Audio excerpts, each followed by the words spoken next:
السلام علیکم ورحمۃ اللہ وبرکاتہ۔ نحمده ونصلی علی رسوله الکریم، اما بعد فاعوذ باللہ من الشیطان الرجیم، بسم اللہ الرحمن الرحیم، رب اشرح لی صدری ویسر لی امری واحلل عقدۃ من لسانی یفقہوا قولی۔ الحمد للہ العلی الاعلی، خلق فسوى وقدر فهدى، احمده سبحانه واشكره على نعمه التي تترى، لا اله الا الله وحده لا شريك له، له الحمد في الاخرة والاولى۔ تمام قسم کی حمد اللہ کے لیے ہے جو بلند اور سب سے اعلیٰ ہے۔ اس نے پیدا کیا، پھر درست اور ٹھیک ٹھیک بنایا اور اندازہ مقرر کیا اور ہدایت دی۔ میں اللہ سبحانہ و تعالیٰ کی حمد کرتی ہوں اور اس کی ان نعمتوں پر اس کا شکر بجا لاتی ہوں جو اس نے پے در پے انعام فرمائی۔ اللہ کے سوا کوئی معبود برحق نہیں، وہ اکیلا ہے، اس کا کوئی شریک نہیں، اسی کے لیے آخرت میں اور دنیا میں ہر قسم کی حمد ہے۔ تو ہم سب کو کیا کرنا ہے؟ اللہ کی حمد و ثنا بیان کرنی ہے، دل سے الحمدللہ کہنا ہے، کیونکہ جو دل سے اللہ کا شکر ادا کرتا ہے، اللہ کی تعریف کرتا ہے، تو اس کی نعمتوں میں اضافہ ہوتا ہے، اور جو نعمتیں اس کو ملی ہوئی ہیں وہ باقی رہتی ہیں۔ تو آج ہم نے جو حمد کی خاص طور پر، وہ کس بات پر تھی کہ اس نے پیدا کیا، پھر درست اور ٹھیک ٹھیک بنا دیا۔ تو آج کی حمد انسان کی تخلیق سے متعلق ہے۔ آج ہم قرآن مجید میں بیان ہونے والے بہترین قصوں میں سے ایک قصہ جو بنی نوع انسان کے باپ آدم علیہ السلام کا ہے، اس کا ذکر کریں گے، جو اول البشر تھے، سب سے پہلے انسان تھے، اور انبیاء کے تذکروں میں سے بھی سب سے پہلا تذکرہ آدم علیہ السلام ہی کا ہے، کیونکہ وہ سب سے پہلے نبی تھے۔ اور قرآن مجید میں ترتیب کے اعتبار سے وارد ہونے والے قصوں میں بھی سب سے پہلا قصہ آدم علیہ السلام کا ہے۔ تو اس اعتبار سے مناسب معلوم ہوتا ہے کہ ہم آج آدم علیہ السلام کے بارے میں بات کریں۔ آدم علیہ السلام اس زمین پر آنے والے سب سے پہلے انسان ہیں، سب سے پہلے نبی ہیں۔ ابو امامہ رضی اللہ عنہ سے مروی ہے کہ ایک آدمی نے کہا، اے اللہ کے رسول، کیا آدم علیہ السلام نبی تھے؟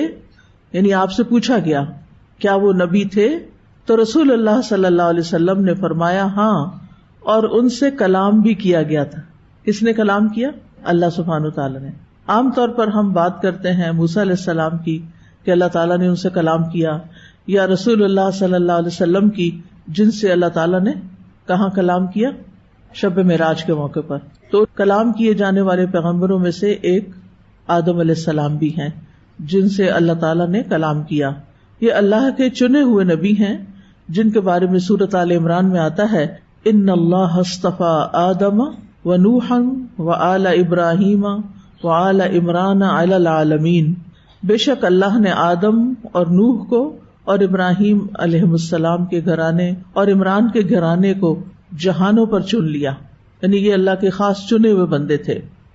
تو اللہ سبحانہ تعالیٰ نے ہمیں خبر دی ہے کہ اللہ تعالیٰ نے آدم علیہ السلام کا انتخاب فرمایا، تمام مخلوقات پر منتخب کیا، انہیں اپنے ہاتھ سے بنایا اور ان میں روح ڈالی، اور فرشتوں کو حکم دیا کہ وہ انہیں سجدہ کریں، انہیں اپنی جنت میں ٹھہرایا، انہیں ایسا علم، حلم اور بردباری اور شرف اور فضیلت عطا کی جس کی بنا پر وہ اس وقت کی تمام مخلوقات سے افضل قرار پائے۔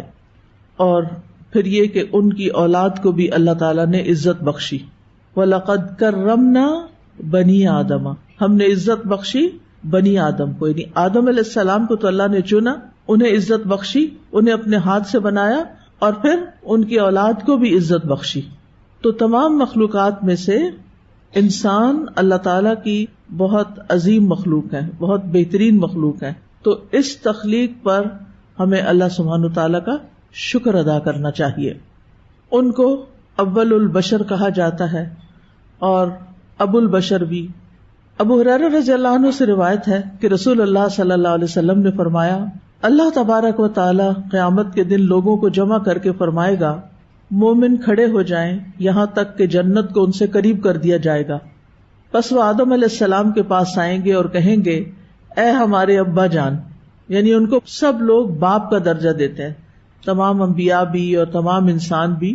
تو وہ جنت کے قریب پہنچ جائیں گے تو کہیں گے اے ابا جان ہمارے لیے جنت کھلوا دیں، ہمارے لیے جنت کھلوا دیں. تو وہ کیا جواب دیں گے؟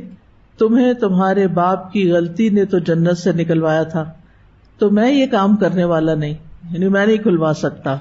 میرے بیٹے ابراہیم خلیل اللہ کے پاس جاؤ. تو یہاں پر آدم علیہ السلام تمام انسانوں کو کیا سمجھتے ہیں؟ اپنی اولاد. اور ابراہیم علیہ السلام کو کیا کہہ رہے ہیں؟ بیٹا. ٹھیک ہے. تو آدم علیہ السلام کی اولاد ہونے کے ناطے ہم سب ایک دوسرے کے رشتہ دار بھی ہیں، کہیں نہ کہیں کسی نہ کسی طرح، کوئی قریب کے اور کوئی دور کے. قرآن مجید میں آدم علیہ السلام کے قصے کی تکرار بھی ہوئی ہے. ان کا نام تقریباً 25 بار آیا ہے، اور سورۃ البقرہ، الاعراف، الاسراء، الکہف اور طٰہٰ میں ان کا واقعہ بیان ہوا ہے. ہماری کوشش یہ ہوگی کہ ان تمام جگہوں کی آیات کو جو ایک دوسرے سے ملتی جلتی ہیں ساتھ ساتھ بیان کر کے واقعے کی تفصیلات آپ کے سامنے رکھیں. آدم علیہ السلام کا مختصر قصہ کچھ یوں ہے کہ انسان کی تخلیق سے پہلے اللہ تعالیٰ نے فرشتوں اور جنات کو پیدا کیا تھا. فرشتے نور سے پیدا ہوئے جو ہر وقت اللہ سبحانہ وتعالیٰ کی تسبیح اور تقدیس بیان کرتے ہیں اور اللہ کی نافرمانی نہیں کرتے. جنات کی تخلیق آگ سے ہوئی، جنوں میں کچھ اچھے بھی ہیں اور کچھ اس کے علاوہ بھی ہیں. آدم علیہ السلام کی تخلیق سے پہلے جنات زمین پر رہتے تھے، لیکن انہوں نے زمین پر بہت فساد مچایا، خون ریزی کی، نافرمانیاں کی، کفر اور شرک کیا. چنانچہ اللہ تعالیٰ نے زمین میں ایک نئی مخلوق پیدا کرنے کا ارادہ کیا اور فرشتوں کو اس سے آگاہ کیا کہ وہ زمین میں خلیفہ بنانے والے ہیں. فرشتوں نے جب یہ سنا تو اللہ کے حضور بطور سوال عرض کیا، اے اللہ، کیا آپ ایک ایسی مخلوق کو پیدا کرنا چاہتے ہیں جو زمین کو فساد اور خون ریزی سے بھر دے گی؟ کیونکہ جنوں کے پاس بھی اختیار تھا، اس لیے انہوں نے فساد کیا. اب انسان کو بھی با اختیار مخلوق بنایا جا رہا تھا، تو اس لیے فرشتوں کو پریشانی لاحق ہوئی. تو فرشتوں نے اس نئی مخلوق کو بھی جنات پر قیاس کیا تھا، اور وہ یہ سمجھے کہ نئی مخلوق بھی جنات کی طرح بے حد سرکش اور نافرمان ہوگی. وہ بولے کہ ہم آپ کی تسبیح و تحلیل کے لیے کافی ہیں. تو اللہ تعالیٰ نے جواب دیا کہ آدم کے پیدا کرنے میں جو حکمتیں ہیں تم ان سے واقف نہیں، بلکہ میں خوب جانتا ہوں. چنانچہ اللہ تعالیٰ نے آدم علیہ السلام کو مٹی سے پیدا کیا، ان میں روح پھونکی، اور انہی سے ان کی بیوی حوا علیہ السلام کو پیدا کیا. اور پھر آدم علیہ السلام کی پشت سے قیامت تک پیدا ہونے والی ان کی تمام اولاد کی روحوں کو نکالا. دنیا میں آنے سے پہلے یہ کام ہو گیا کہ جس روح نے آنا ہے وہ سب پیدا ہو چکی ہیں. اور کن سے پیدا ہوئی؟ آدم علیہ السلام کی پشت سے. پھر اللہ تعالیٰ نے سب فرشتوں کو حکم دیا کہ وہ آدم کے آگے سجدے میں گر جائیں. تو سب فرشتوں نے اللہ کی اطاعت کرتے ہوئے فوراً آدم علیہ السلام کو سجدہ کیا. لیکن ابلیس جو جنوں میں سے تھا اس نے اپنے رب کے حکم کی تعمیل سے انکار کر دیا. اس کا انکار کرنا تکبر اور بڑائی کی بنا پہ تھا. اس نے یہ دلیل پیش کی کہ میں آدم سے بہتر ہوں. اس بے ادبی پر اللہ تعالیٰ نے اسے اپنی بارگاہ سے دور کیا، اسے مردود اور ملعون قرار دیا. اللہ تعالیٰ نے آدم علیہ السلام اور ان کی بیوی حوا کو جنت میں ٹھہرایا اور کہا کہ تم جہاں سے جو چاہو بلا روک ٹوک خوب کھاؤ پیو. پھر ایک درخت کی طرف اشارہ کر کے فرمایا کہ کھانے کی غرض سے اس درخت کے قریب بھی نہ جانا اور اس کے کھانے سے مکمل پرہیز کرنا. شیطان کو جب اس بات کا علم ہوا کہ آدم اور حوا علیہ السلام کو ایک خاص درخت کے پھل کھانے سے منع کیا گیا تو وہ ان کو ورغلانے اور پھسلانے کی کوشش کرنے لگا. آدم علیہ السلام اس کے فریب میں آ گئے اور آدم اور حوا دونوں نے درخت کے پھل کو کھا لیا، جس کے نتیجے میں ان سے جنت کا لباس اتروا لیا گیا. اللہ تعالیٰ نے آدم اور حوا کو جنت سے نکال کر زمین پر بھیج دیا. آدم علیہ السلام کو اپنی غلطی کا احساس ہوا، انہوں نے اللہ سبحانہ تعالیٰ سے توبہ کی. اللہ تعالیٰ نے ان کی توبہ قبول کر لی اور انہیں نبوت کے لیے چن لیا، اور آدم اور حوا سے پھر باقی تمام انسانی نسل کو آگے بڑھایا اور زمین پر بسایا. تو یہ ہے مختصراً آدم علیہ السلام کا قصہ اول سے آخر تک، اور یہاں سے نسل انسانی دنیا میں پھر پھیلتی چلی گئی. اب اس قصے کے اندر بہت سے سبق ہیں، بہت سی سیکھنے کی باتیں ہیں، اور چونکہ یہ قصص القرآن ہے اور رمضان کی نسبت سے یہ سیریز شروع کی گئی ہیں، اور رمضان وہ مہینہ ہے جس میں قرآن نازل کیا گیا، شہر رمضان الذی انزل فیہ القرآن. لہٰذا ہم قصہ صرف بطور قصہ نہیں سنائیں گے، بلکہ اس کے ساتھ ساتھ ہم قرآن مجید کی تلاوت بھی آپ کو سنائیں گے، اور پھر ہر آیت سے نکلنے والے سبق بھی، یعنی ایک طرح سے ان آیات میں تدبر بھی ہوگا تاکہ ہم غور و فکر کر سکیں. کتاب انزلناہ الیک مبارک لیدبروا آیاتہ ولیتذکر اولو الالباب. تو آپ انشاءاللہ اپنی عقل استعمال کرتے ہوئے، اولو الالباب ہوتے ہوئے ان آیات میں تدبر کریں گے اور ان سے اپنے لیے سبق لیں گے. ٹھیک ہے انشاءاللہ. تو آئیے ہم پہلے ان آیات کی تلاوت سن لیتے ہیں، پھر ان آیات پر غور و فکر شروع کرتے ہیں. وَإِذْ قَالَ رَبُّكَ لِلْمَلَائِكَةِ إِنِّي جَاعِلٌ فِي الْأَرْضِ خَلِيفَةً قَالُوا أَتَجْعَلُ فِيهَا مَن يُفْسِدُ فِيهَا وَيَسْفِكُ الدِّمَاءَ وَنَحْنُ نُسَبِّحُ بِحَمْدِكَ وَنُقَدِّسُ لَكَ قَالَ إِنِّي أَعْلَمُ مَا لَا تَعْلَمُونَ. وَعَلَّمَ آدَمَ الْأَسْمَاءَ كُلَّهَا ثُمَّ عَرَضَهُمْ عَلَى الْمَلَائِكَةِ فَقَالَ أَنبِئُونِي بِأَسْمَاءِ هَؤُلَاءِ إِن كُنتُمْ صَادِقِينَ. قَالُوا سُبْحَانَكَ لَا عِلْمَ لَنَا إِلَّا مَا عَلَّمْتَنَا إِنَّكَ أَنْتَ الْعَلِيمُ الْحَكِيمُ. قَالَ يَا آدَمُ أَنْبِئْهُم بِأَسْمَائِهِمْ فَلَمَّا أَنْبَأَهُم بِأَسْمَائِهِمْ قَالَ أَلَمْ أَقُلْ لَكُمْ إِنِّي أَعْلَمُ غَيْبَ السَّمَاوَاتِ وَالْأَرْضِ وَأَعْلَمُ مَا تُبْدُونَ وَمَا كُنتُمْ تَكْتُمُونَ. وَإِذْ قُلْنَا لِلْمَلَائِكَةِ اسْجُدُوا لِآدَمَ فَسَجَدُوا إِلَّا إِبْلِيسَ أَبَى وَاسْتَكْبَرَ وَكَانَ مِنَ الْكَافِرِينَ.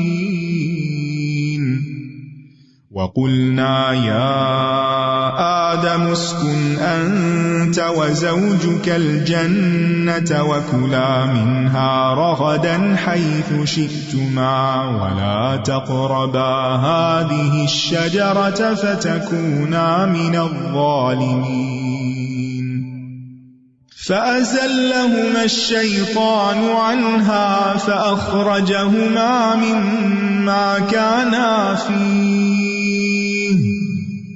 وَقُلْنَا اهْبِطُوا بَعْضُكُمْ لِبَعْضٍ عَدُوٌّ وَلَكُمْ فِي الْأَرْضِ مُسْتَقَرٌّ وَمَتَاعٌ إِلَى حِينٍ. فَتَلَقَّى آدَمُ مِنْ رَبِّهِ كَلِمَاتٍ فَتَابَ عَلَيْهِ إِنَّهُ هُوَ التَّوَّابُ الرَّحِيمُ. قُلْنَا اهْبِطُوا مِنْهَا جَمِيعًا فَإِمَّا يَأْتِيَنَّكُمْ مِنِّي هُدًى فَمَن تَبِعَ هُدَايَ فَلَا خَوْفٌ عَلَيْهِمْ وَلَا هُمْ يَحْزَنُونَ. وَالَّذِينَ كَفَرُوا وَكَذَّبُوا بِآيَاتِنَا أُولَئِكَ أَصْحَابُ النَّارِ هم فيها خالدون.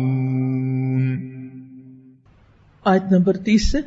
اور جب آپ کے رب نے فرشتوں سے فرمایا کہ میں زمین میں ایک خلیفہ بنانے والا ہوں، انہوں نے کہا کیا تو اس میں ایسے کو خلیفہ بنائے گا جو اس میں فساد کرے گا اور خون بہائے گا، اور ہم تیری تعریف کے ساتھ تسبیح کرتے ہیں اور تیری پاکیزگی بیان کرتے ہیں.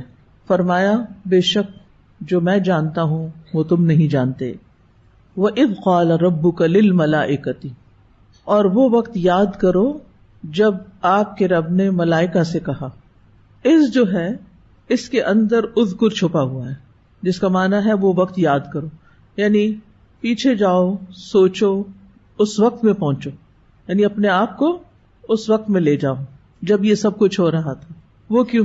کیونکہ جب انسان وہاں تک پہنچ جاتا ہے امیجنیشن میں تو باتیں زیادہ سمجھ میں آتی ہیں. یوں لگتا ہے جیسے اپنی آنکھوں سے سب کچھ ہوتا ہوا دیکھ رہا ہے.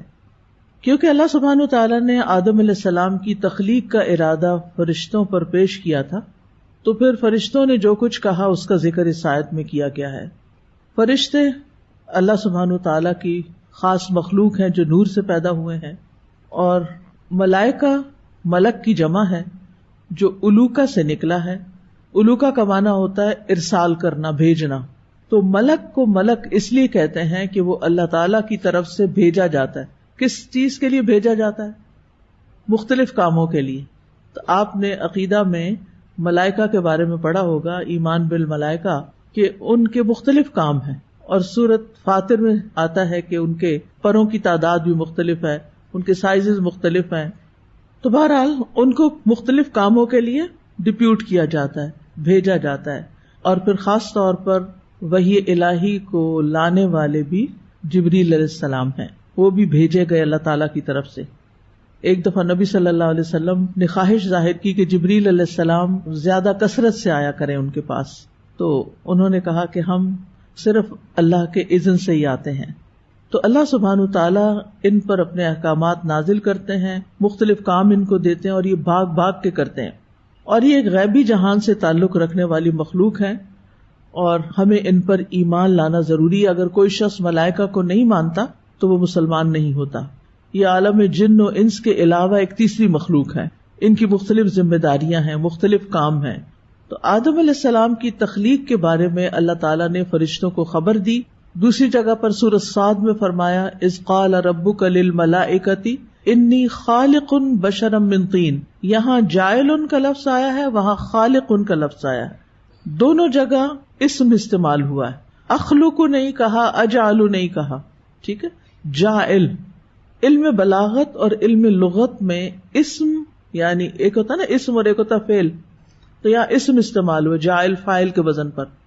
اسم ایک چیز کے ثابت ہونے، یعنی اس چیز کے قائم ہو جانے پر دلالت کرتا ہے.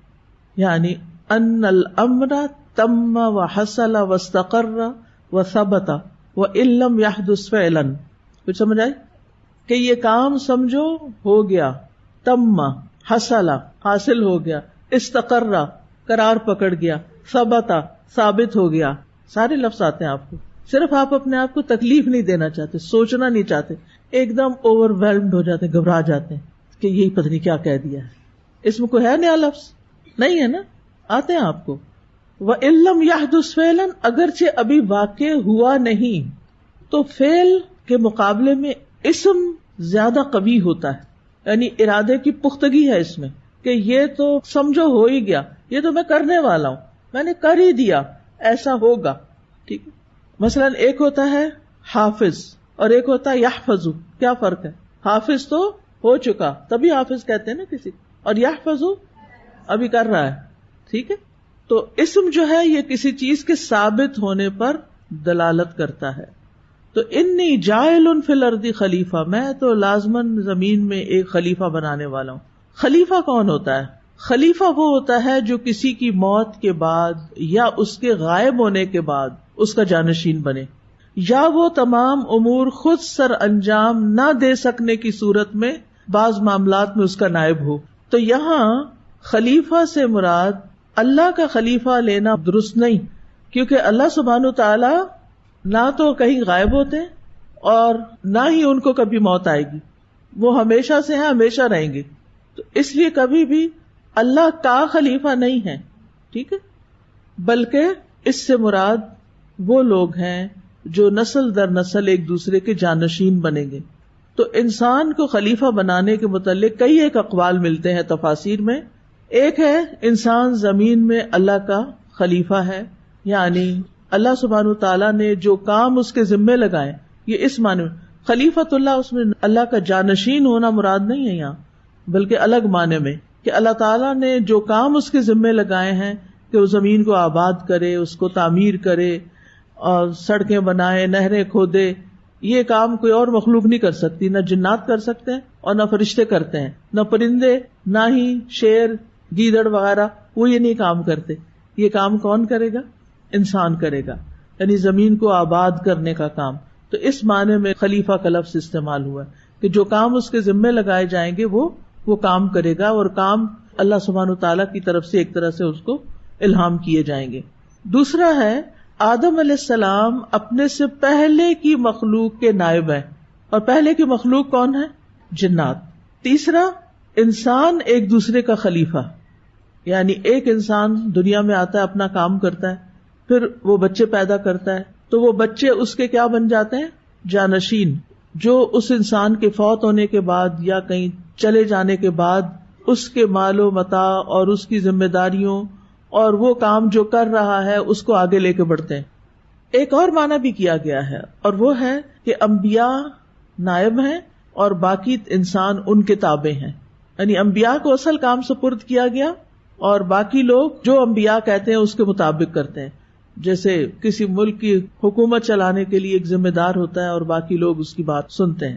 لیکن راجح معنی یہی کیا گیا ہے کہ انسان زمین میں ایک دوسرے کا خلیفہ ہے، جس کی دلیل وہ سورۃ الانعام کی اس آیت سے لیتے ہیں، وَهُوَ الَّذِي جَعَلَكُمْ خَلَائِفَ الْأَرْضِ وَرَفَعَ بَعْضَكُمْ فَوْقَ بَعْضٍ دَرَجَاتٍ. وہی ہے جس نے تمہیں زمین کا جانشین بنایا اور تمہارے بعض کو بعض پر درجوں میں بلندی عطا کی. اسی طرح سورۃ النمل میں بھی آتا ہے، اَمَّن يُجِيبُ الْمُضْطَرَّ إِذَا دَعَاهُ وَيَكْشِفُ السُّوءَ وَيَجْعَلُكُمْ خُلَفَاءَ الْأَرْضِ. تو اب یہ خلیفۃ الارض ہے، یعنی زمین کے اندر اس کو جانشین بنایا گیا ہے. کس کا؟ پچھلی نسل کا. تو کون ہے جو بے قرار کی دعا قبول کرتا ہے جب وہ اس سے دعا کرتا ہے اور تکلیف دور کرتا ہے اور تمہیں زمین کے جانشین بناتا ہے؟ کیا اللہ کے ساتھ کوئی اور الہ بھی ہے؟ بہت کم تم نصیحت پکڑتے ہو. تو اب اس میں آپ دیکھیے کہ آیت کے اتنے سارے حصے میں کیا کیا آ گیا؟ عز آ گیا، رب آ گیا، ملائکہ آ گیا، جاعل کا معنی آ گیا، خلیفہ کا معنی آ گیا. تھوڑی ہی دیر میں آپ نے کتنی ساری باتیں سیکھ لی اس قصے کے حوالے سے. ٹھیک ہے. قالوا اتجعل فیہا من یفسد فیہا ویسفک الدماء. فرشتوں نے سوال کر دیا. یہ سوال اعتراض نہیں تھا. کیا نہیں تھا؟ اعتراض نہیں تھا، اور نہ ہی انہیں آدم علیہ السلام سے کوئی حسد تھا، بلکہ انسان کی پیدائش کی حکمت معلوم کرنے کے لیے سوال کیا تھا، بات کو سمجھنے کے لیے، ایک چیز کی حقیقت کو جاننے کے لیے. تو اس سے کیا بات سامنے آتی کہ ہمارے سوال کرنے کی جو نیت ہے کسی بھی موقع پر وہ کاؤنٹ کرتی ہے، اس کے مطابق ہمارا اجر ہوتا ہے. ہم سوال کر سکتے ہیں، فرشتوں نے بھی سوال کیا تھا، ہم دین کے معاملات میں بھی سوال کر سکتے ہیں، آیات کی حکمت بھی معلوم کر سکتے ہیں. اللہ تعالیٰ نے جو احکامات ہمیں دیے ہیں ان کے بارے میں ہمیں حق ہے کہ ہم پوچھیں، لیکن اس کے پیچھے نیت کیا ہونی چاہیے کہ ہم اس کو اچھی طرح سمجھ جائیں، اس کی حکمت معلوم کر سکیں، اس کا فائدہ جان لیں تاکہ ہمارا عمل اور آسان ہو جائے. کیونکہ فرشتے ساری کائنات میں اللہ تعالیٰ کے احکامات لے کے آتے جاتے ہیں، تو obviously انہیں انسانوں کے ساتھ بھی ڈیل کرنا تھا، تو انہوں نے وجہ جاننی چاہیے کہ اب یہ مخلوق کیا کرے گی. لیکن دین کے کسی معاملے میں یا کسی آیت پر یا کسی حدیث پر ہمیں اعتراض کرنے کا کوئی حق نہیں، اور اس میں پھر ہمارا انداز بھی ایسا نہیں ہونا چاہیے کہ جس سے اعتراض والی ٹون بھی ہو. یہ بھی بے ادبی میں آتا ہے. یعنی سوال آپ کر سکتے ہیں، اعتراض آپ نہیں کر سکتے. کیوں نہیں کر سکتے؟ واللہ یعلم وانتم لا تعلمون. فساد یعنی قالوا اتجعل فیہا من یفسد فیہا، کہ آپ وہ بنانے جا رہے ہیں جو اس میں فساد کرے گا. فساد ہوتا ہے حد اعتدال سے نکل جانا، استقامت سے نکل جانا. اس کا اپوزٹ اصلاح ہے، یعنی یہ نافرمانی اور گناہ کے ذریعے فساد کرے گا. وَيَسْفِكُ الدِّمَاءَ، عمومی فساد کے بعد تخصیص، عموم کے بعد تخصیص، یعنی عام بات کرنے کے بعد انہوں نے خاص طور پر ایک فعل کا ذکر کیا، وَيَسْفِكُ الدِّمَاءَ، کہ خون بہائے گا، یعنی فساد کی آخری حد قتل انسان. اب سوال یہ پیدا ہوتا ہے کہ فرشتوں کو کیسے پتا چلا کہ زمین میں فساد ہوگا؟ دو وجوہات کی بنا پر. ایک تو یہ کہ انہوں نے یہ دیکھا کہ آدم علیہ السلام سے پہلے جو مخلوق زمین پر تھی یعنی جنات، انہوں نے زمین میں بہت فساد کیا تھا، جس کا ذکر سورۃ الحجر میں آتا ہے، وَلَقَدْ خَلَقْنَا الْإِنسَانَ مِنْ صَلْصَالٍ مِّنْ حَمَإٍ مَّسْنُونٍ وَالْجَانَّ خَلَقْنَاهُ مِنْ قَبْلُ مِنْ نَارِ السَّمُومِ. البتہ تحقیق ہم نے انسان کو بدبودار کیچڑ کی کھنکتی مٹی سے پیدا کیا، اور اس سے پہلے یعنی کس سے پہلے؟ انسان سے پہلے جن کو ہم نے آگ کی لپٹ سے پیدا کیا. تو وہ آگ سے پیدا ہوئے تھے، جس کا ذکر قرآن میں آ گیا ہے. تو فرشتوں نے دیکھا کہ جنات نے زمین میں بہت فساد کیا ہے، انہوں نے ان کے حالات دیکھے ہوئے تھے. دوسری بات، یعنی انہوں نے کہاں سے سمجھ لیا کہ انسان یہ سب کچھ کرے گا؟ یہ لفظ خلیفہ سے، کہ خلیفہ اس لیے ہوتا ہے کہ وہ جھگڑے ختم کرتا ہے، لوگوں کے درمیان صلح صفائی کرواتا ہے، معاملات کے فیصلے کرتے ہیں. تو انہوں نے اندازہ کر لیا کہ زمین پر بھی پھر دوبارہ جھگڑے فساد ہونے والے ہیں، اسی لیے خلیفہ کی ضرورت ہے. وَنَحْنُ نُسَبِّحُ بِحَمْدِكَ وَنُقَدِّسُ لَكَ، اور ہم آپ کی حمد کے ساتھ آپ کی تسبیح کر رہے ہیں اور آپ کی پاکی بیان کرتے ہیں. یعنی ہم ہمیشہ آپ کی عبادت کرتے ہیں اور کبھی آپ کی کوئی نافرمانی نہیں کی. اور ویسے بھی آپ کو معلوم ہے کہ اللہ تعالیٰ نے انسان کی تخلیق کس مقصد کے لیے کی تھی؟ وَمَا خَلَقْتُ الْجِنَّ وَالْإِنسَ إِلَّا لِيَعْبُدُونِ، عبادت کے لیے. کہ اگر انسانوں کی تخلیق کا مقصد آپ کی عبادت کرنا ہے تو ہم موجود ہیں، ہم دن رات کسی کوتاہی اور اکتاہٹ کے بغیر تیری عبادت میں مشغول رہتے ہیں. تو پھر انسان کی کیا ضرورت ہے، یعنی پھر اس نے اور کیا کرنا ہے. اب یہاں پر آپ دیکھیں، ایک نسبح کا لفظ ہے اور ایک نقدس. تسبیح کا مطلب عام طور پر لوگوں کو نہیں آتا. تسبیح کا معنی ہوتا ہے کہ ہم آپ کو پاک قرار دے رہے ہیں. نسبح، ہم آپ کو پاک قرار دے رہے ہیں. کس سے پاک قرار دے رہے ہیں؟ ہر عیب سے پاک، ہر نقص سے پاک، پھر آپ کے کمال میں کوئی کمی نہیں، اس سے پاک. اور آپ مخلوقات کی مماثلت سے پاک ہیں، آپ مخلوق جیسے نہیں ہیں. ان تمام چیزوں سے اللہ تعالیٰ کو منزہ اور پاکیزہ قرار دیا جاتا ہے. پھر تسبیح کے ساتھ حمد بھی بیان ہو رہی ہے، خالی تسبیح نہیں. یعنی ہم ایسی پاکیزگی بیان کرتے ہیں جس کے ساتھ حمد بھی ملی ہوئی ہے، کیونکہ تسبیح میں نقص سے پاک قرار دینا ہے اور حمد میں اللہ کے کمال کو ثابت کرنا ہے. یعنی آپ کی تعریف بھی، صرف اتنا نہیں کہ آپ میں عیب کوئی نہیں، بلکہ جواب دینا. آپ کو ساتھ لے کے چلنا چاہتی ہوں، اس لیے، ورنہ میں خود ہی بتا دوں آپ کو، پھر آپ عادت سوتے جاگتے سنیں گے. اس لیے کہ بہت اہم چیز ہے. یہ سوال میرے ذہن میں اکثر آتا تھا کہ نسبح بحمدک کا کیوں ساتھ حمد کیوں ہے؟ تو تسبیح آدھا حصہ ہے اور حمد اس کی تکمیل ہے. تسبیح میں پاک قرار دینا کہ آپ میں کوئی عیب نہیں. اچھا، اب مثال کے طور پر اگر میں یہ کہوں کہ اس گلاس میں کوئی داغ نہیں، تو یہ بھی تعریف ہے کہ یہ صاف ستھرا ہے، لیکن یہ آدھی تعریف ہے. اگر میں یہ کہوں کہ یہ گلاس بہت چمکدار بھی ہے، اس میں کوئی داغ بھی نہیں اور یہ چمکدار بھی ہے، تو ایک طرف اس کی عیب سے نفی کر دی گئی اور دوسری طرف اس کی تعریف بھی کی گئی. تو اس سے پھر پورا کمال ثابت ہوتا ہے. وَنُقَدِّسُ، تقدیس. اب ایک طرف تسبیح بھی پاکی بیان کرنا تھا اور اب یہاں تقدیس کا لفظ بھی آ گیا، اس کا معنی بھی پاک کرنا ہوتا ہے. تو تسبیح کہتے ہیں نامناسب چیز کی نفی کرنا، اور تقدیس کہتے ہیں شایان شان چیز کو ثابت کرنا. یعنی آپ پاک ہیں. تسبیح کا مطلب ہے آپ میں عیب کوئی نہیں، اور تقدیس کا مطلب کیا ہے؟ آپ ہر طرح سے پاک ہیں.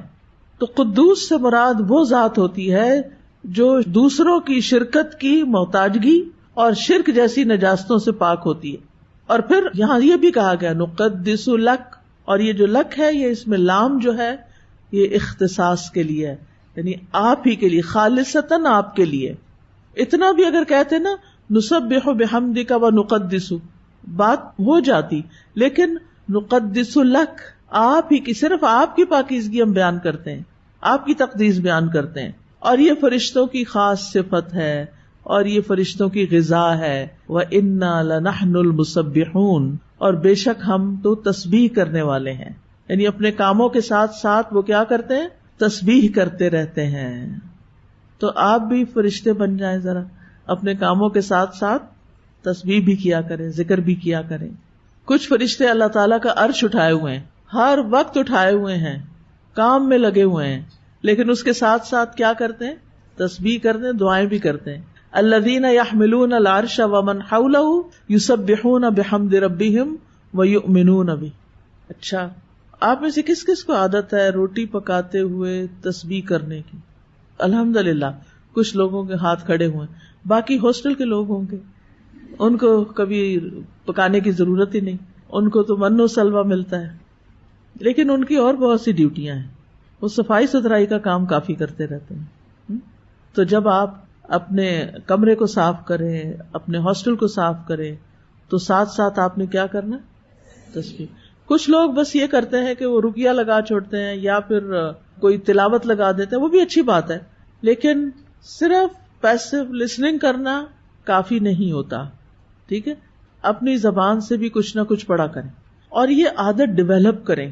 یہ عادت ڈلنے سے ہوتی ہے، ویسے نہیں ہوتی. پچھلے دنوں چونکہ بہت سی ٹریولنگ تھی تو مختلف جگہوں پہ لوگوں کو دیکھنے کا اتفاق ہوا، تو بعض اوقات یہ ہوتا ہے کہ لوگ بیٹھے ہوتے ہیں انتظار میں نا، اور ان کے ہونٹ سلے ہوئے ہوتے ہیں. نہیں سمجھ آئی؟ کسی چیز کے انتظار میں بیٹھے تو ہونٹ سلے ہوئے ہوتے ہیں، گاڑی میں بیٹھے ہوتے ہیں ہونٹ سلے ہوئے ہوتے ہیں. سخت تکلیف ہوتی ہے، سخت. کیوں؟ کہ ان کو پتہ ہی نہیں کہ اس وقت ان کے پاس کیا کچھ کمانے کا کتنا بڑا موقع ہے. ایک دفعہ الحمدللہ کہنے سے میزان بھر جاتا ہے، تو بیٹھے بیٹھے کتنی دفعہ آپ میزان بھر سکتے ہیں، اور یہ کل کو بہت کام آنے والا ہے. لیکن ہم اس کی پرواہ نہیں کرتے. ہم ٹریول کرتے ہیں، سفر کرتے ہیں، چل کے جا رہے ہوتے ہیں. مثلاً آپ اوپر سے سیڑھیاں اترتے ہیں، اس وقت تو عادت کچھ ہو ہی گئی ہوگی سبحان اللہ پڑھنے کی اور چڑھتے ہوئے اللہ اکبر پڑھنے کی، لیکن بیچ میں صحن بھی آتا ہے تو وہاں پہ چپ ہو جاتے ہیں، پھر کچھ بھی نہیں پڑھتے. وہاں استغفر اللہ پڑھ لیا کریں، کیونکہ اس کے بھی بڑے فائدے ہیں. ہمارے بہت سے کاموں میں رکاوٹ ہمارے گناہوں کی وجہ سے ہوتی ہے، اس لیے ہم سب کو کثرت سے استغفار کی ضرورت ہوتی. آدم علیہ السلام سے اللہ تعالیٰ ناراض ہوئے تو انہوں نے کیسے منایا؟ استغفار کر کے. اللہ تعالیٰ نے ان کو چن لیا. یعنی بعض اوقات انسان سے ایسی غلطی ہو جاتی ہے یا پاسٹ میں ایسے گناہ کر کے آیا ہوتا ہے کہ وہ اس کو کبھی کبھی ہانٹ کرتے رہتے ہیں، اس کی پنچنگ ہوتی رہتی ہے، میں نے یہ غلط کیا تھا. بس حل یہی کہ جس وقت شیطان پریشان کرے فوراً استغفار شروع کر دیں، اور اللہ تعالیٰ معاف کرنے والا ہے. اور نہ صرف یہ کہ معاف کرنے والا ہے بلکہ چن لینے والا ہے. ٹھیک ہے نا؟ اللہ تعالیٰ ہماری طرح نہیں ہے کہ اگر کسی نے ماضی میں کوئی غلطی کر دی ہمارے ساتھ یا کسی کے ساتھ، یا اس سے کوئی غلطی ہو گئی، ہم اس کو معاف نہیں کرتے. ایسا ہی ہے نا؟ یا اس کو جتائیں گے یا اس کے بارے میں بری سوچ سوچیں گے. ایسا نہیں کرنا چاہیے. ایسا نہ ہو کہ اس نے پتہ نہیں کتنی توبہ کر کے اللہ کو راضی کر لیا اور اللہ نے اس کو چن لیا ہو خیر کے لیے، اور ہم اس کے بارے میں برا سوچ کے برا گمان کر کے اللہ کے ہاں پکڑے جائیں. تو جس حد تک ممکن ہو اپنے دلوں کو لوگوں کی طرف سے صاف کرتے رہا کریں. آپ لوگوں کو معاف کرتے رہیں گے، اللہ تعالیٰ آپ کو معاف کرے گا. تو فرشتے کام کرتے ہوئے تسبیح کرتے ہیں، ہم نے بھی کیا کرنا ہے؟ ہم نے بھی کام کرتے ہوئے تسبیح کرنے، کھانا پکاتے ہوئے، واک کرتے ہوئے، برتن دھوتے ہوئے، جھاڑو دیتے ہوئے، کچھ بھی کرتے ہوئے اپنے آپ کو فارغ نہیں رہنے دینا. ہر وقت ذکر ذکر ذکر، کیونکہ جو والذاکرین اللہ کثیرا والذاکرات اعد اللہ لہم مغفرۃ واجرا عظیما. کثرت سے اللہ کا ذکر کرنے والے مرد اور عورتیں. اور یہ جو میں کہہ رہی ہوں نا کہ اپنے آپ کو عادت ڈالیں، اس میں بہت خوش قسمت ہیں وہ لوگ جن کو قرآن مجید زبانی یاد ہے. آپ بس سورت کو شروع تو کر دیں، کوئی اگر آپ کو بیچ میں بولنے ڈسٹرب کرنے والا نہیں تو آپ دیکھیں گے، آپ حیران ہوں گے کہ آپ تھوڑے سے وقت میں ایک کے بعد ایک سورت اور سپارے پہ سپارہ پڑھتے جائیں گے. صرف عادت ڈالنے کی ضرورت ہے، اپنے آپ کو عادت ڈالیں. ٹھیک ہے نا؟ تو فرشتے اللہ تعالیٰ کی تسبیح کرتے ہیں. ابو ذر کہتے ہیں کہ رسول اللہ صلی اللہ علیہ وسلم سے سوال کیا گیا کون سا کلمہ افضل ہے؟ آپ نے فرمایا جسے اللہ نے اپنے فرشتوں کے لیے یا ان سمیت اپنے تمام بندوں کے لیے منتخب فرمایا. سبحان اللہ و بحمدہ، یہ پسندیدہ کلمات میں سے. اور وہ بھی حدیث آتی ہے نا، کلمتان حبیبتان الی الرحمن ثقیلتان فی المیزان خفیفتان علی اللسان. وہ کون سے؟ یس، سبحان اللہ و بحمدہ سبحان اللہ العظیم. تو اللہ تعالیٰ نے ان کو کیا جواب دیا؟ قال انی اعلم ما لا تعلمون. بس مختصر سا جواب کہ خلیفہ مقرر کرنے کی ضرورت اور مصلحت کو میں جانتا ہوں، تم نہیں سمجھ سکتے، تم نہیں جانتے. کیونکہ اللہ کو پتا تھا کہ اس زمین پر اللہ تعالیٰ جن لوگوں کو بھیجے گا وہ صرف فساد کرنے والے نہیں ہوں گے، ان میں سے بہت سے لوگ اصلاح کرنے والے بھی ہوں گے. انبیاء ہوں گے، صدیقین ہوں گے، شہداء ہوں گے، صالحین ہوں گے، مقربین ہوں گے، سابقین ہوں گے، متقین ہوں گے، متوکلین ہوں گے، مؤمنین ہوں گے، مسلمین ہوں گے. ایسے لوگ ہیں زمین پر، ہوتے ہیں نا. تو پھر فرشتوں کو جو خوف تھا یا فکر تھی وہ دور ہو گئی. اچھا، اب جب اللہ تعالیٰ نے یہ فرما دیا کہ میں جانتا ہوں جو تم نہیں جانتے، تو کیا فرشتوں نے پھر آگے کوئی اور آبجیکشن کیا؟ اگر کبھی آپ کی والدہ یا والد یا آپ کا کوئی ٹیچر آپ کو ڈیٹیل نہ بتائے اس کام کی جو وہ کرنے والا ہے اور آپ کو سمجھ نہیں آ رہی وہ کیوں کر رہا ہے. مثلاً آپ کہیں جا رہی ہیں اور آپ کا بچہ آپ سے پوچھتا ہے آپ کہاں جا رہی ہیں، اور آپ اس کو بتانا نہیں چاہتے اور آپ اس کو یہ کہتے ہیں مجھے معلوم ہے جہاں بھی میں جا رہی ہوں.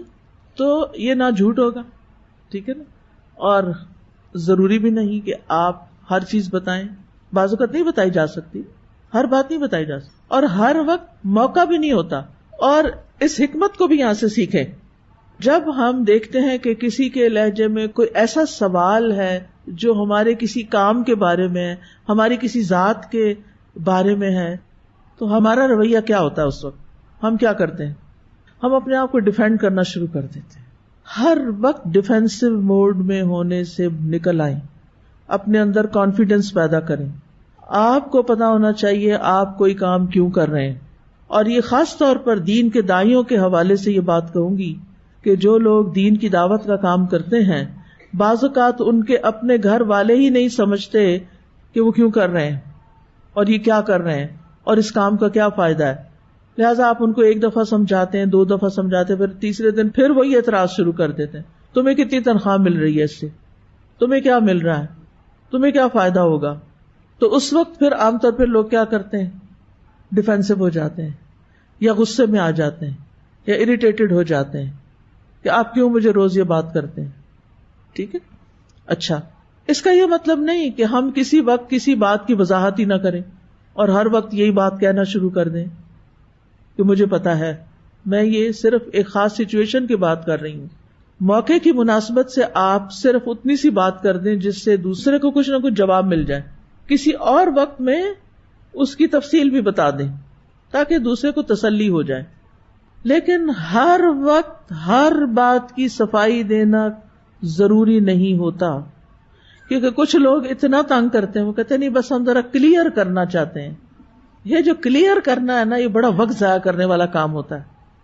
اچھا، پھر ایک دفعہ بتائیں گے، کلیئر کریں گے، اب یہ ان کی تسلی نہیں ہوتی، پھر وہ وہی کہانی دوبارہ سنانے لگیں گے. اگر آپ کہیں بھی مجھے سمجھ آ گئی آپ جو کہہ رہے ہیں، نہیں میں ذرا کلیئر کرنا چاہتی ہوں. ان عادتوں سے باہر نکلیں. آپ کا بہت بڑا ہم و غم یہ ہونا چاہیے کہ آپ نے اپنے وقت کو بچانا ہے. گفتگو مختصر کیا کریں، باتیں کم کیا کریں، لغویات سے دور رہیں. والذین هم عن اللغو معرضون. اور اس وقت کو بچا کر کچھ قرآن حفظ کر لیں، کچھ دعائیں یاد کر لیں، کوئی اچھی کتاب پڑھ لیں، کسی کے کام آ جائیں، کچھ سنوار لیں. میں نے یہ دیکھا کہ جو لوگ بہت باتیں کرتے ہیں نا، وہ اکثر اپنے کاموں کو بھول جاتے ہیں. ان کو اہم کام بھول جاتے ہیں. ان کی کاموں کی طرف کوئی توجہ نہیں ہوتی، ان کے کاموں میں ایکسیلنس کا لیول بھی نہیں ہوتا، کیونکہ ان کی ساری توجہ کس پہ ہوتی ہے؟ فضول باتیں کرنے پر، جن کا کوئی مقصد نہیں. کیونکہ باتیں کر کر کے وہ اپنے آپ کو خوش کرتے رہتے ہیں. ٹھیک ہے، باتیں کر کے انسان اپنے غم بھلا سکتا ہے. ہر انسان کی زندگی میں کچھ چیلنجز ہوتے ہیں، لیکن ان کا حل یہ نہیں کہ آپ فضول باتیں کر کے اپنا اور دوسروں کا وقت ضائع کر کے اپنے غم بھلائیں. کچھ لوگ فون پہ آپ کو پکڑ لیتے ہیں, کچھ ٹیکسٹ کر کر کے آپ کو تنگ کرتے ہیں. ایسے سب جنوں کو قابو کریں. مجھے پتا کیا چیز بہت ڈراتی ہے, میں سوچتی ہوں کہ جب موت کا وقت آئے گا اور اس وقت اگر میں یہ کہوں کہ میری ساری جمع پونجی زندگی کی آپ لے لیں, سب کچھ لے لیں, مجھے 5 منٹ اور دے دیں کہ میں کچھ اللہ کا ذکر کر لوں, معافی مانگ لوں, توبہ کر لوں, کوئی صدقہ خیرات کر لوں, دیں گے مجھے؟ 1 سیکنڈ بھی نہیں دیں گے. اور ابھی میرے پاس ڈھیروں سیکنڈز ہیں, ڈھیروں منٹس ہیں, ڈھیروں گھنٹے ہیں, دن ہیں, میں کیوں نہیں ان کو استعمال کرتی؟ ہر لمحے کے لیے فکر مند ہوا کریں کہ اس کو میں نے کہاں استعمال کرنا ہے. اور اس کے لیے صرف کرنے کے کام نہیں, چھوڑنے کے کام بھی سوچیں. مجھے اپنی زندگی سے کیا کچھ نکال دینا چاہیے تاکہ میں اس کی جگہ زیادہ امپورٹنٹ کام کر سکوں.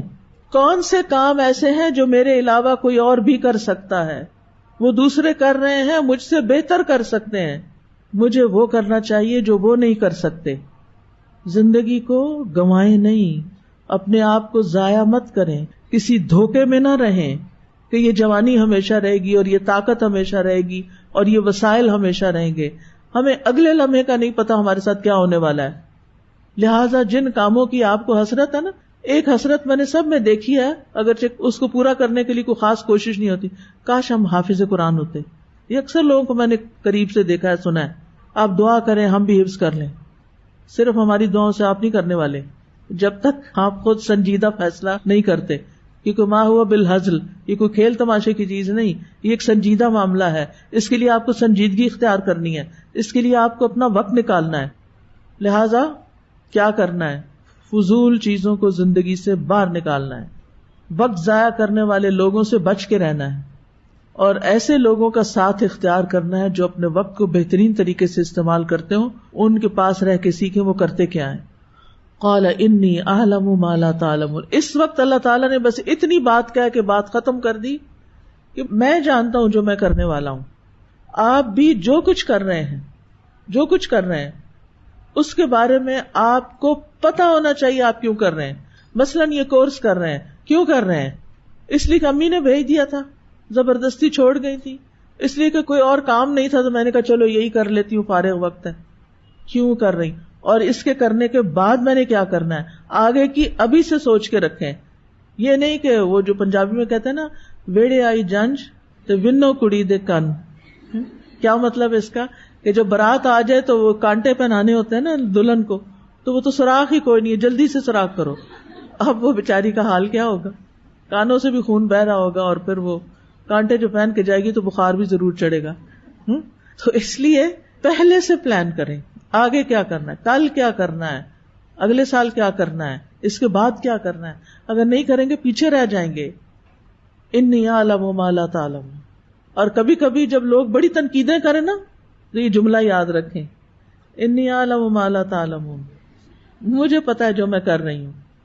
کچھ لوگ ہوتے ہیں نا, ان کو بس تنقید کا شوق ہوتا ہے, کچھ نہ کچھ سچ جھوٹ ملا کے کوئی نہ کوئی نیکی کما رہے ہوتے ہیں اپنے خیال میں. انی اعلم ما لا تعلمون. تو اس آیت سے جو باتیں ہم نے سیکھی وہ یہ کہ اللہ سبحانہ تعالیٰ نے کلام کیا فرشتوں سے. اللہ تعالیٰ کلام کرتے ہیں, اللہ تعالیٰ بات بھی کرتے ہیں, اور اس کا کلام علم اور حکمت پر مبنی ہوتا ہے. پھر اس میں انسان کی عزت اور شرف کا بیان ہے کہ اللہ نے اس کو بنایا. پھر اسی طرح انسان کی تخلیق کے بارے میں ایک غلط نظریے کا بطلان بھی ہے, اور وہ کیا ہے؟ ارتقاء کا نظریہ, کہ انسان بطور انسان نہیں پیدا ہوا بلکہ حیوانات کے مختلف چھوٹے بڑے طبقات سے گزر کر ایوالو ہو کر موجودہ انسانی شکل اس نے حاصل کی. پھر پتہ نہیں کئی ہزار سال سے وہ آگے کیوں نہیں بڑھا, انسان سے کچھ اور بننا چاہیے تھا, کیونکہ ایوولوشن رکنی تو نہیں چاہیے تھی نا. بہرحال انسان کو بہترین ساخت پر اللہ نے بنایا, انسان کو عزت دی, اور پھر انسان کو جس پرپس کے لیے پیدا کیا جا رہا وہ بھی واضح کر دیا. چونکہ یہ ایک عظیم کام تھا اس لیے پہلے سے فرشتوں کو اطلاع دی گئی کہ یہ ہونے جا رہا ہے. ٹھیک ہے, اور پھر کائنات میں انسان کی حیثیت کیا ہوگی وہ بھی بتا دی. پھر یہ ہے کہ فرشتے زمین میں فساد کو ناپسند کرتے ہیں اور خود اللہ تعالیٰ کی بہترین عبادت کرتے ہیں، تعظیم کرتے ہیں، ہر وقت تسبیح میں مشغول رہتے ہیں. یسبحون اللیل والنہار لا یفترون، تھکتے ہی نہیں، کرتے ہی رہتے ہیں. فرشتوں کی تسبیح ایسے ہی ہے جیسے ہم سانس لیتے ہیں، ہم سانس لینے سے رکتے ہی نہیں، نہ سوتے نہ جاگتے، ایک لمحہ بھی ہم نہیں چھوڑتے جب ہم سانس یا اندر نہ کر رہے ہو یا باہر نہ کر رہے ہو. تو اسی طرح جیسے ہمارا سانس چل رہا ہے نا، فرشتوں کی تسبیح چلتی رہتی ہے. وہ نہ کھاتے ہیں، نہ پیتے ہیں، نہ شادی، نہ تجارت، نہ زراعت، وہ صرف اور صرف اپنی ڈیوٹی پوری کرتے ہیں جو ان کو دی جاتی ہے اور ساتھ تسبیح کرتے رہتے ہیں. اس سے تسبیح کی فضیلت کا بھی پتہ چلتا ہے. اللہ تعالیٰ فرماتے ہیں وَسَبِّحُوهُ بُكْرَةً وَأَصِيلًا، صبح و شام اس کی تسبیح بیان کرو. لہٰذا صبح ایک تسبیح سبحان اللہ و بحمدہ کی اور ایک شام کو ضرور کر لیا کریں. اس سے یہ بات بھی پتہ چلتی ہے کہ اگر انسان اپنی نیت درست رکھے اور نیت درست کر کے اپنے پسندیدہ ترین کام کو دوسروں سے شیئر کر لے تو اس میں کوئی حرج نہیں. فرشتوں نے جو ان کا بہترین کام ہے کیا، تسبیح، اپنی اس صفت کو بیان کیا. یہ کوئی تکبر نہیں تھا، کوئی بڑائی کی بات نہیں تھی. مثلا اگر آپ کوئی اچھا کام کرنا جانتے ہیں اور کسی کو ضرورت ہو تو آپ وہاں ذکر کر سکتے ہیں کہ میں یہ کام جانتی ہوں، میں آپ کی ہیلپ کر سکتی ہوں. اس میں کوئی بڑائی کی بات نہیں ہے، یعنی کوئی بری بات نہیں ہے. بس دکھلاوا اور فخر جتانا مقصود نہیں ہونا چاہیے. نبی صلی اللہ علیہ وسلم نے فرمایا تھا میں اولاد آدم ہوں اور کوئی فخر کی بات نہیں. لیکن اگر اس میں انسان یہ کہے کہ میں بہت پاک انسان ہوں یا بڑا نیک انسان ہوں تو اس سے منع کیا گیا. جھوٹی تعریفیں بھی اپنی نہیں کرنی چاہیے اور اس کے ساتھ ساتھ اپنی پاکی نہیں بیان کرنی چاہیے. فلا تزکوا انفسکم هو اعلم بمن اتقى. پھر یہ کہ فرشتے غیب نہیں جانتے، فرشتوں کے پاس جزوی علم ہے اور اللہ کا علم کامل ہے. اور آخری سبق اس میں یہ ہے کہ انسان اگر مخلوقات میں سے کسی تخلیق کی حکمت نہ جان سکے تو سر تسلیم خم کر دے. ما خلقت ھذا باطلا سبحانک. بعض اوقات ہم صرف پرندے ہی دیکھتے ہیں تو ہم سوچتے ہیں پتہ نہیں یہ کیوں بنے، ان کا کیا کام ہے، ان کی کیا حکمت ہے. بعض اوقات زمین کے اندر ہم کیڑے مکوڑے دیکھتے ہیں، زمین کھودتے ہیں تو اندر سے کچھ چیزیں نکلنے لگتی ہیں. پتھروں میں، پہاڑوں میں، درختوں میں، جنگلوں میں طرح طرح کی مخلوقات ہیں. اور اب تو آپ دیکھیں کہ سوشل میڈیا کے دور میں اور پھر مختلف ایسی ایجنسیز ہیں، ایسی کمپنیز ہیں کہ جو نئی نئی چیزیں نکال کے، آپ ناسا کی ویب سائٹ پہ جائیں، آپ نیٹ جیو پہ جائیں، آپ مختلف جگہوں پہ، انسٹاگرام پہ یا ویسے ویب سائٹس پہ آپ دیکھیں تو حیران ہوں گے کہ کیا کیا تخلیقات سامنے آ گئی جو آج سے 10 سال پہلے بھی لوگوں کو پتہ ہی نہیں تھا ان کا. سمندر کی مخلوقات کو دیکھیں تو اس میں طرح طرح کی چیزیں ہیں. تو اس وقت دل میں ضرور خیال آتا ہے نا کہ پتہ نہیں یہ کیوں بنی، کیا کرتی ہے، اس کا کیا کام ہے، اس کا کیا مقصد ہے. تو اگر ہمیں مقصد نہیں پتا کسی کی تخلیق کا تو ہمیں کیا کرنا چاہیے؟ اللہ نے کسی مقصد سے ہی بنایا، اللہ کو پتا ہے اس نے اسے کیوں بنایا. آدم علیہ السلام کی تخلیق کے بارے میں چند باتیں اور بھی ضروری ہیں کرنا. پہلی بات تو یہ کہ آدم علیہ السلام کو مٹی سے پیدا کیا گیا اور قرآن مجید میں ہی مٹی کے مختلف اوصاف بیان ہوئے ہیں. سب سے پہلے تراب مٹی کو کہتے ہیں نا، ڈسٹ کو. ان مثل عیسیٰ عند اللہ کمثل آدم خلقہ من تراب ثم قال له کن فیکون. بے شک عیسیٰ علیہ السلام کی مثال اللہ کے نزدیک آدم کی مثال کی طرح ہے کہ اسے تھوڑی سی مٹی سے بنایا، پھر اسے فرمایا ہو جا تو وہ ہو گیا. تو آدم علیہ السلام کیسے پیدا ہوئے؟ مٹی سے پیدا ہوئے، لیکن کلمہ کن بھی. اور حدیث سے پتہ چلتا ہے کہ اللہ تعالیٰ نے ان کا ڈھانچہ اپنے ہاتھ سے بنایا تھا. ٹھیک ہے، ابھی میں آگے وہ حدیث ریفرنس کے ساتھ آپ کو بتاؤں گی. اب آپ دیکھیں کہ آج کے ہمارے بچے کتنے کنفیوز ہوتے ہیں اور یہیں سے بگاڑ شروع ہو جاتا ہے جب انسان یہ سمجھتا ہے کہ میں تو خود سے خود ہی بن گیا ہوں ایوالو کرتے کرتے، اللہ نے مجھے نہیں بنایا، اور وہ اللہ کا انکار کر دیتے ہیں. تو جب کبھی آپ بچوں کو یا کسی کو بھی آدم علیہ السلام کا قصہ سنائیں تو ان کی تخلیق کا جو عمل تھا اس کو بھی ضرور بیان کریں کہ وہ کیسے پیدا ہوئے. تو پہلی چیز کیا؟ تراب تھی. سب سے پہلے تراب لی گئی، پھر طین. اذ قال ربک للملائکۃ انی خالق بشرا من طین، یہ سورۃ صاد کی آیت ہے. جب تیرے رب نے فرشتوں سے کہا کہ بے شک میں تھوڑی سی مٹی سے ایک بشر بنانے والا ہوں. اب جو تراب تھی اس میں پانی ڈلا تو وہ طین بن گئی. ٹھیک ہے، اگلا مرحلہ آ گیا. پھر سورۃ الحجر میں آتا ہے وَلَقَدْ خَلَقْنَا الْإِنسَانَ مِنْ صَلْصَالٍ مِنْ حَمَإٍ مَسْنُونٍ، اور البتہ تحقیق ہم نے انسان کو بدبودار سڑے ہوئے کیچڑ کی کھنکتی مٹی سے پیدا کیا. ٹھیک، یعنی وہ گیلی مٹی کو چھوڑ دیا گیا حتیٰ کہ اس میں کیا پیدا ہو گیا، بو پیدا ہو گئی، لیس پیدا ہو گئی.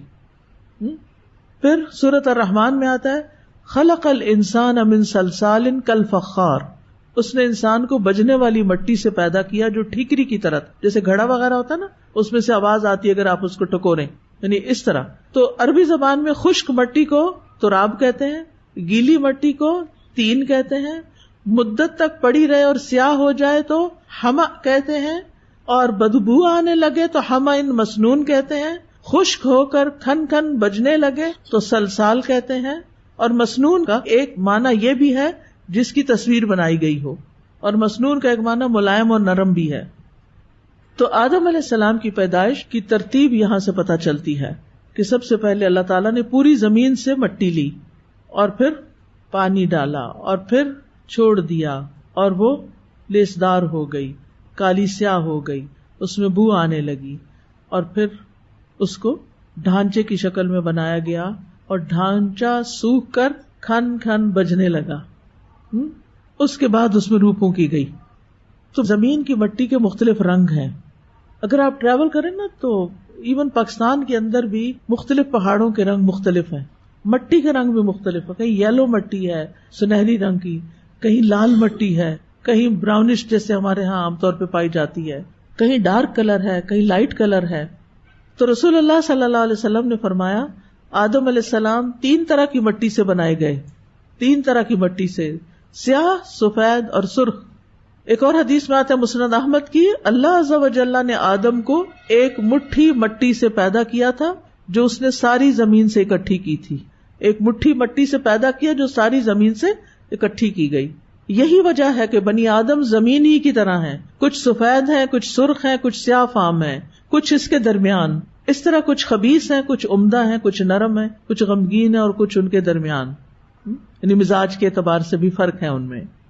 پھر یاد رکھیے ایک اور روایت میں آتا ہے کہ اللہ تعالیٰ نے، یہ عبداللہ بن عمر کہتے ہیں، یعنی کہ صحابی کا قول ہے اور امام مجاہد سے مروی ہے کہ اللہ نے 4 چیزوں کو اپنے ہاتھ سے پیدا کیا، عرش، قلم، آدم اور جنت عدن.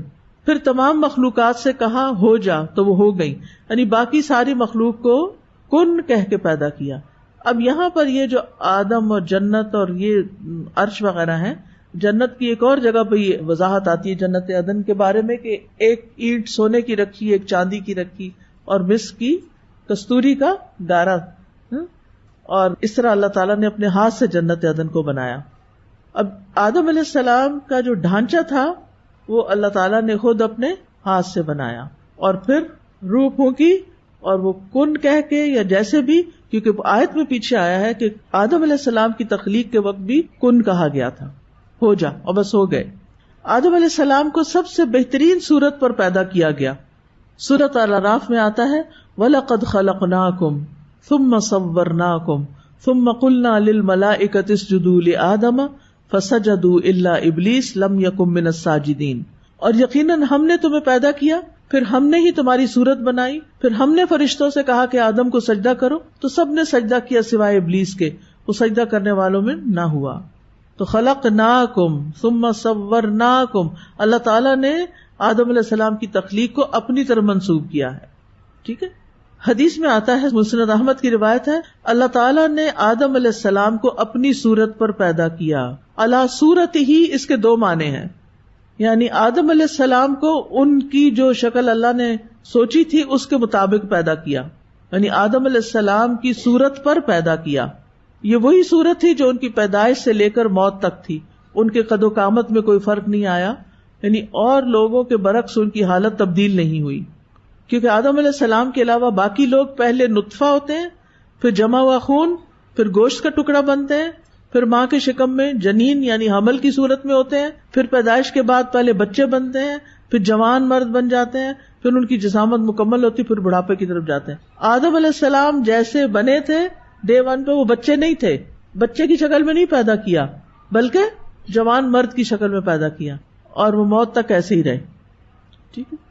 دوسرا یہ بھی کہا گیا ہے کہ صورت ہی کی ضمیر اللہ تعالیٰ کی طرف لوٹتی ہے، اور اس میں جمہور اہل سنت کا یہ قول ہے کہ اللہ تعالیٰ نے آدم علیہ السلام کو اپنی صورت پہ پیدا کیا. اب صورت کا مطلب اللہ تعالیٰ جیسے نہیں پیدا کیا، سمجھ آئیے، لیسا کمثلہ شیء، یعنی آدم اللہ تعالیٰ کی طرح نہیں تھے، بلکہ اس کی شرح وہ یہ بیان کرتے ہیں کہ اللہ سننے والا، دیکھنے والا، کلام کرنے والا ہے، یعنی جیسے اس کی شان کے لائق ہے. تو اس کا مطلب یہ ہے کہ انسان کے اندر بھی اللہ نے سماعت رکھی، بصارت رکھی، لیکن وہ اللہ کی طرح نہیں ہے. یعنی اللہ تعالیٰ نے انسان کو بھی کچھ ایسی کوالٹیز دی. ٹھیک ہے. اس کا یہ مطلب نہیں کہ انسان کا چہرہ اللہ تعالیٰ کے چہرے کی طرح ہے، کہ انسان کی سماعت اللہ کی طرح، ایسا نہیں ہے اس کا معنی. پھر یہ کہ آدم علیہ السلام کا قد بہت لمبا تھا. کتنا تھا؟ 60 گز. یس. قیامت کے دن جب لوگ جنت میں داخل ہوں گے تو وہاں ان سب کا قد بھی اتنا ہو جائے گا. صحیح بخاری کی حدیث ہے، جو کوئی بھی جنت میں داخل ہوگا وہ آدم علیہ السلام کی شکل اور قامت پر ہوگا. آدم علیہ السلام کے بعد انسانوں میں اب تک قد چھوٹے ہوتے رہے ہیں. آدم علیہ السلام کو جمعے کے دن پیدا کیا گیا، دیگر مخلوقات کو جمعہ کے دن عصر کے بعد پیدا کیا گیا. اب آپ دیکھیے کہ آدم علیہ السلام کو باقی ساری مخلوقات کے بعد پیدا کیا گیا. زمین، آسمان، جن، فرشتے سب کچھ پیدا ہو چکے تھے سب سے آخر میں. تو گویا پہلے ان کا گھر تیار کیا گیا، پھر ان کو لایا گیا. اور یہ تخلیق کائنات کا نچوڑ ہے، اور سب سے بہترین چیز ہے. انسان عقل، شکل، سماعت، بصارت، ہر اعتبار سے باقی تمام مخلوقات پر فضیلت رکھتا ہے، اور یہی اس کو عزت بخشی گئی ہے. اور یہ بھی کہا جاتا ہے کہ باقی مخلوقات انسان کے لیے بنی ہے. ٹھیک ہے، انسان کی خدمت کے لیے. تو سب سے آخر میں کیوں بنایا؟ اس کی حکمت یہ بتائی جاتی ہے کہ ساری چیزیں بنانے کے بعد سب سے بہترین چیز بنائی گئی تاکہ ان سب سے کمپیئر کیا جائے کہ کوئی بھی ان جیسا نہیں ہے، وہ سب سے بہترین ہے. جیسے اللہ نے کتابوں میں سب سے افضل کتاب، نبیوں میں سب سے افضل نبی، امتوں میں سب سے افضل امت سب سے آخر میں رکھی. ٹھیک ہے. تو آدم علیہ السلام کی تخلیق کے بعد انہیں کچھ دیر، حدیث میں آتا ہے، ایسے ہی پڑا رہنے دیا گیا. السلسلہ صحیحہ کی حدیث ہے، جب اللہ تعالیٰ نے آدم علیہ السلام کا ڈھانچہ تیار کر لیا تو یوں ہی چھوڑ دیا. ابلیس اس کے ارد گرد گھوم کر اسے دیکھنے لگ گیا. جب اس نے دیکھا کہ یہ اندر سے خالی ہے، کہا میں اس کے مقابلے میں کامیاب ہو جاؤں گا. یہ ایسی مخلوق ہے جو خود پہ قابو نہیں پا سکے گی. بہرحال اس ڈھانچے میں پھر اللہ نے اپنی روح پھونکی. سورۃ الحجر میں فَإِذَا سَوَّيْتُهُ وَنَفَخْتُ فِيهِ مِن رُوحِي فَقَعُوا لَهُ سَاجِدِينَ. جب میں اسے درست کر لوں اور اس میں اپنی روح سے پھونک دوں تو تم سب اس کے آگے سجدہ کرنا. اب یہ نفخت فیہ من روحی، اپنی روح میں سے اللہ نے اپنی طرف منسوب کیا. یہ اضافت تشریفی ہے، عزت دینے کی نسبت ہے. اس کا یہ مطلب نہیں کہ اللہ کے روح کا کوئی حصہ ہے ہم، اس طرح تو شرک ہو جاتا ہے. ٹھیک ہے، کیونکہ اللہ کی طرح تو کوئی چیز نہیں، اور ہر چیز اللہ ہی کی ہے نا. زمین اللہ کی، آسمان اللہ کا، روح بھی اللہ کی، اور اس میں سے اللہ تعالیٰ نے انسان کے اندر پھونکا. سورۃ سجدہ میں آتا ہے ثم سواہ ونفخ فیہ من روحہ، اللہ نے اسے درست کیا اور اس میں اپنی ایک روح پھونکی. جب اللہ تعالیٰ نے آدم علیہ السلام میں روح پھونکی تو حدیث میں آتا ہے وہ ان کے سر تک پہنچی تو وہ چھینکے اور الحمدللہ رب العالمین کہا. اللہ تعالیٰ نے جواباً یرحمک اللہ کہا. اور پھر یہی ہمارے لیے بھی حکم ہے، اس لیے اس میں بخل نہ کریں. اور پھر یہ بھی ہے کہ یہ انہیں الہام کیا گیا تھا کہ وہ الحمدللہ کہیں چھینک آنے پر. اور مخلوق کی تخلیق کے وقت اللہ تعالیٰ نے اپنی کتاب میں لکھا تھا ان رحمتی تغلب غضبی، میری رحمت میرے غضب پر حاوی ہے. آدم علیہ السلام کو پیدا کرنے کے بعد فرشتوں کے پاس بھیجا گیا تھا کہ ان کو سلام کرو، اور جو وہ جواب دے اسے غور سے سنو، وہی تمہارا اور تمہاری اولاد کا سلام ہوگا. تو آدم علیہ السلام نے فرشتوں کے پاس جا کر السلام علیکم کہا. انہوں نے کہا السلام علیکہ ورحمۃ اللہ. یہ رحمت اللہ کا لفظ فرشتوں نے اپنے پاس سے ایڈ کیا. پھر یہ کہ آدم علیہ السلام سے ہی ان کی بیوی کو پیدا کیا گیا.